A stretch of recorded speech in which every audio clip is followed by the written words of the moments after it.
नमस्कार दोस्तों, आप सबका स्वागत है न्यूज़ फ्रेम पर। पहले भारत जोड़ो यात्रा और अब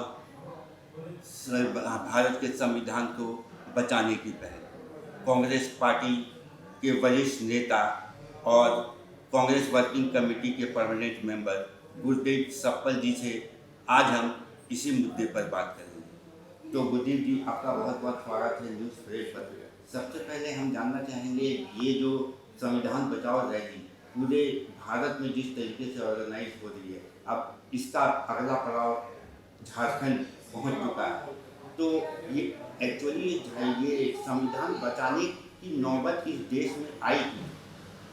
देखिए, संविधान की बात हम इसलिए कर रहे हैं कि भारतीय जनता पार्टी जो पिछले 10 साल से प्रधानमंत्री मोदी के वक्त में राज कर रही है, लगातार ज़मीन पर वो ऐसी बातें फैला रहे हैं, ऐसी कोशिशें कर रहे हैं जिसमें कि जो संवैधानिक गारंटी है बराबरी की, जो संवैधानिक गारंटी है मौलिक अधिकारों की, वो कमज़ोर हो रही है।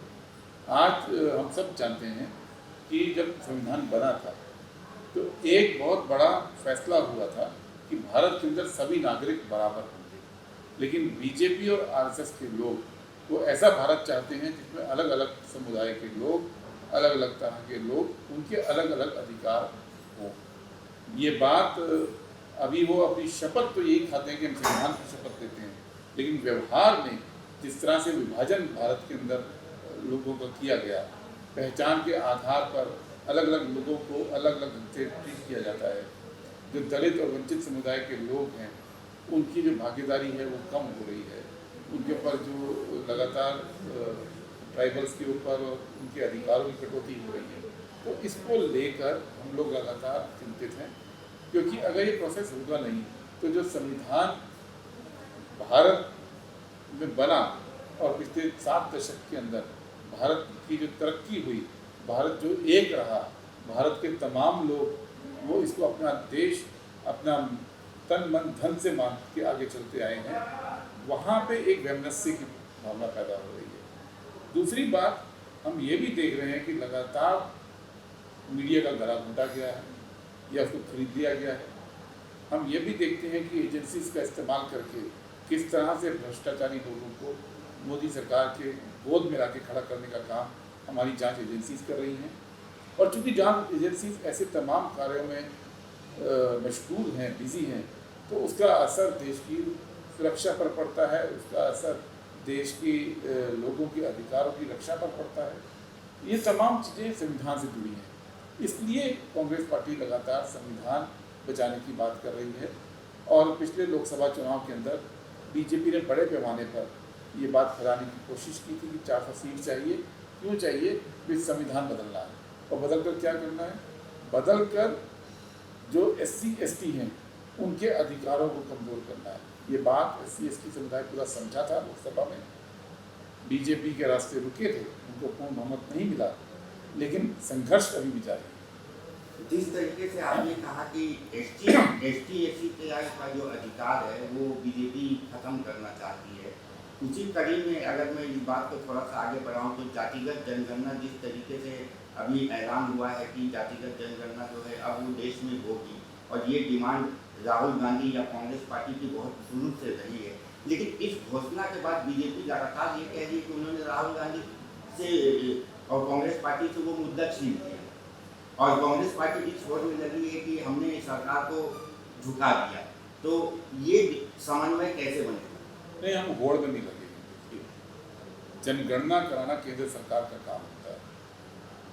कांग्रेस पार्टी और राहुल गांधी जी लगातार 3 साल से जनमत बना रहे थे कि जाति जनगणना हो के रही। राहुल जी ने लोकसभा में पीछे कहा भी था कि जातिगत जनगणना होकर रहेगी, चाहे ये सरकार कराए, चाहे आने वाले समय में हमारी सरकार करवाए।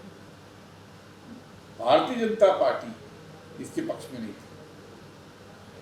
मोदी सरकार ने 2021 में सुप्रीम कोर्ट में एफिडेविट तक दे दिया था कि वो उनकी पॉलिसी जातिगत जनगणना के पक्ष में नहीं है।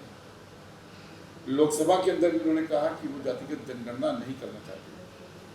प्रधानमंत्री लगातार ये बात कहते आए पिछले चुनाव के अंदर कि जो लोग जातिगत जनगणना की बात करते हैं वो अर्बन नक्सल है। अर्बन नक्सल एक फर्जी शब्द गढ़ा गया बीजेपी के द्वारा उन लोगों के लिए जो अधिकारों की लड़ाई लड़ते हैं उनको बदनाम करने के लिए। प्रधानमंत्री के शब्दकोश में वो एक अपशब्द, एक गाली की तरह इस्तेमाल करते हैं और जातिगत जनगणना करने वालों को उन्होंने अर्बन नक्सल कहा। उत्तर प्रदेश के मुख्यमंत्री योगी अपने भाषणों में जातिगत जनगणना की बात को तालिबानी सोच कहते थे। अचानक से देश देख के स्तब्ध है कि बीजेपी और मोदी सरकार जातिगत जनगणना की घोषणा कैसे कर दी। लेकिन कारण कुछ भी हो, चूंकि कांग्रेस पार्टी में हम लोग लगातार इसको उठा रहे हैं, राहुल गांधी जी इस पर संघर्ष कर रहे हैं, तो कांग्रेस पार्टी ने स्वागत किया है इस फैसले का। लेकिन हमें डर है कि कहीं ऐसा तो नहीं कि जो दबाव राहुल जी का पड़ रहा था, जो दबाव कांग्रेस पार्टी का पड़ रहा था, जो दबाव जनता की तरफ से आ रहा था, उस दबाव को कम करने के लिए उन्होंने जातिगत जनगणना की बात तो कर दी, लेकिन जनगणना को सीमित कर देंगे केवल जाति की संख्या काउंट करने में। ये आप भी जानते हैं और हम भी जानते हैं कि सिर्फ संख्या पता लग जाने से इस देश के अंदर कितने ब्राह्मण हैं, कितने निषाद हैं, कितने तेली हैं, कितने नोनिया हैं, कितने ठाकुर हैं, इससे कोई फर्क नहीं पड़ेगा। ये तो संख्या है। हम जो जातिगत जनगणना की बात करते आए हैं वो ऐसी गणना करने की बात कर रहे हैं जिसमें अलग अलग कम्युनिटीज़ का, अलग अलग समुदायों का, अलग अलग जातियों का संसाधन पे क्या उनकी हिस्सेदारी है वो पता करना है। कौन से कम्युनिटी के लोग कॉर्पोरेट में टॉप पे हैं, कौन से कम्युनिटी के लोग दिहाड़ी मजदूर हैं, कौन से कम्युनिटी के लोग मिडिल क्लास सोसाइटीज़ में रहते हैं, कौन से कम्युनिटी के लोग झुग्गी झोपड़ी में रहते हैं, कौन से कम्युनिटी के लोग उच्च शिक्षा प्राप्त कर रहे हैं, कौन से कम्युनिटी के लोग आगे शिक्षा में नहीं बढ़ पा रहे हैं, कौन सी कम्युनिटी के लोग को बैंक लोन मिल रहा है, कौन सी कम्युनिटी के लोग व्यापार के अंदर हैं, तो भूमि किसके पास कितनी है, ये तमाम चीज़ें जातिगत जनगणना का हिस्सा है, जिसको कि हमने मॉडल के रूप में तेलंगाना में करके दिखाया। हमने 57 सवाल तैयार किए थे और 57 प्रश्नों के ऊपर हमारी जनगणना वहाँ पे की गई। भारतीय जनता पार्टी की सरकार, मोदी जी की सरकार को हम यही दबाव अब डालेंगे कि हमको जो जनगणना चाहिए, देश को जो जनगणना चाहिए, वो जनगणना जातियों की गिनती भी हो और उनकी सामाजिक, उनकी शैक्षिक, उनकी आर्थिक सर्वे भी इसके अंदर आना चाहिए। हम अभी झारखंड की धरती पर बैठे हैं और जो आपने अभी बात की कि सिर्फ ST SC या सिर्फ पिछले जातियों का आंकड़ा आने से नहीं होगा, उन्हें उनका मौलिक अधिकार भी दिलवाना होगा। तो अगर मैं झारखंड के संदर्भ में बात करूं तो जातिगत जनगणना से यहाँ के आदिवासियों को क्या फायदा होने वाला है?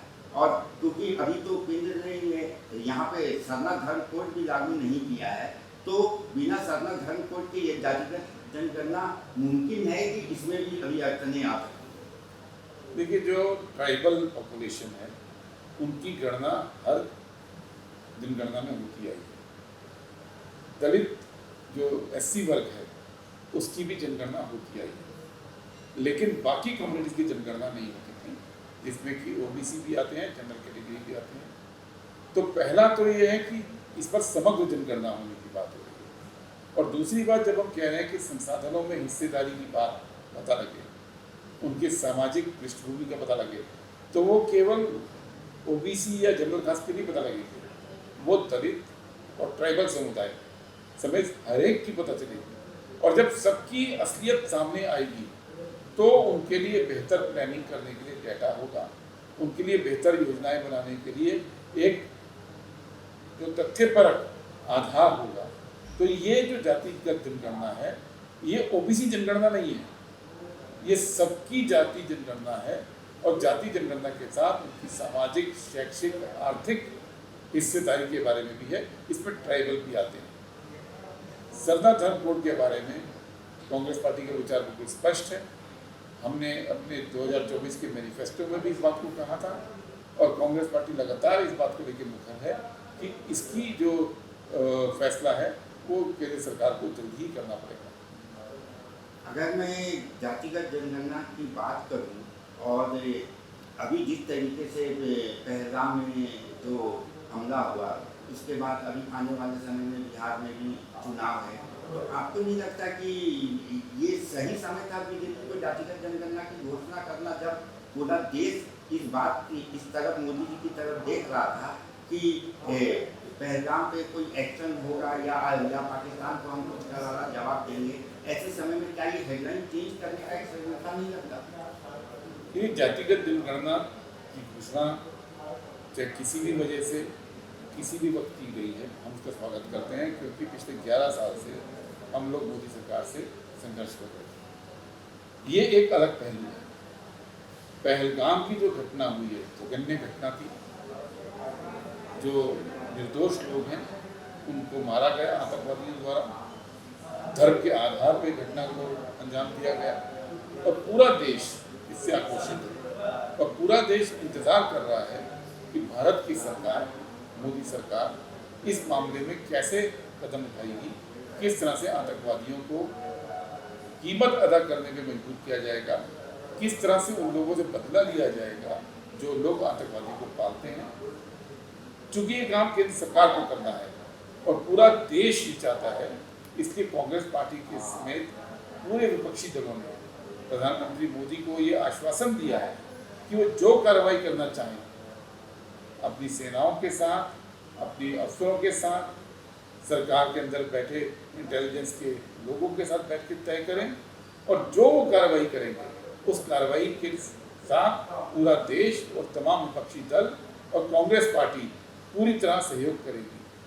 अफसोस ये है कि अपोजिशन दल तो पूरे मन से सरकार का साथ दे रहे हैं, लेकिन सरकार के लोग वो ना तो कुछ कार्रवाई कर रहे हैं, देश इंतजार कर रहा है, और दूसरी तरफ उनके आईटी सेल के लोग विपक्ष के ऊपर लगातार प्रहार कर रहे हैं, अपनी जनता के एक हिस्से के ऊपर प्रहार कर रहे हैं।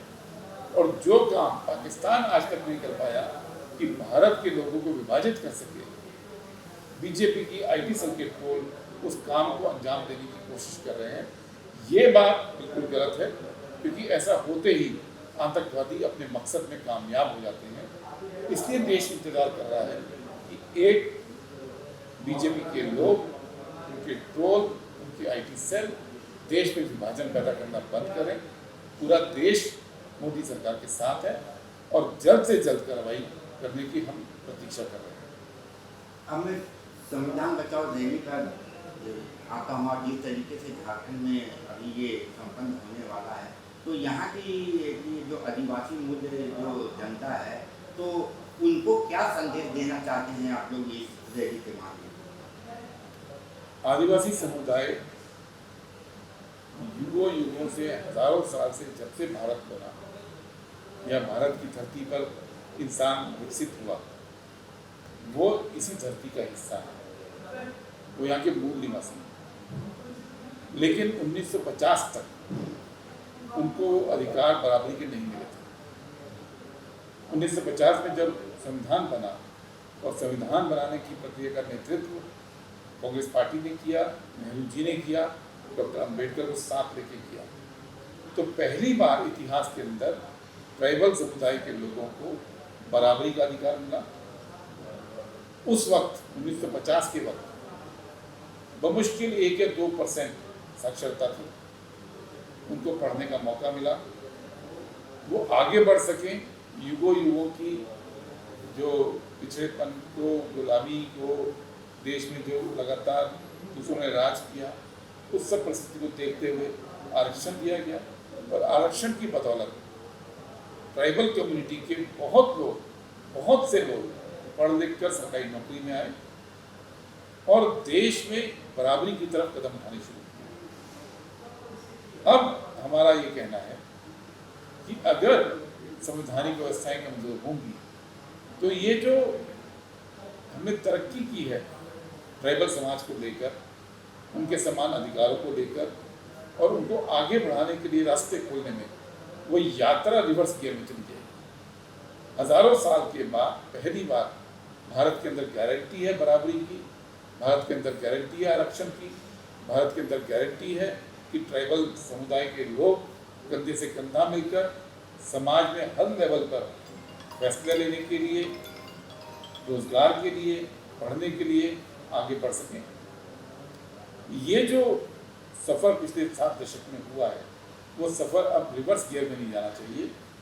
अगर हम संविधान की रक्षा नहीं करेंगे तो यकीन मानिए कि वो लोग जिनका इंटरेस्ट इसमें है इस देश के अंदर जातीय व्यवस्था बनी रहे, जिनका इंटरेस्ट इसमें है कि वो आदिवासी समुदाय को मूल निवासी ना मानते हुए निवासी कहने में कोशिश करते हैं, वो लोग सफल हो जाएंगे इस यात्रा को रिवर्स गियर में डालने में। इसलिए कांग्रेस पार्टी इस पूरे अभियान को चला रही है ताकि अधिकार सुरक्षित रहें, संविधान सुरक्षित रहे और पिछले 7 दशकों की जो यात्रा है वो पटरी पर आगे इसी तरह बढ़ सके। बहुत बहुत धन्यवाद हमसे जुड़ने के लिए। तो ये थे गुरदीप सफल, जिन्होंने हमारे सारे सवालों का बहुत बेबाकी से जवाब दिया। अभी के लिए बस इतना ही, फिर मिलेंगे। नमस्कार।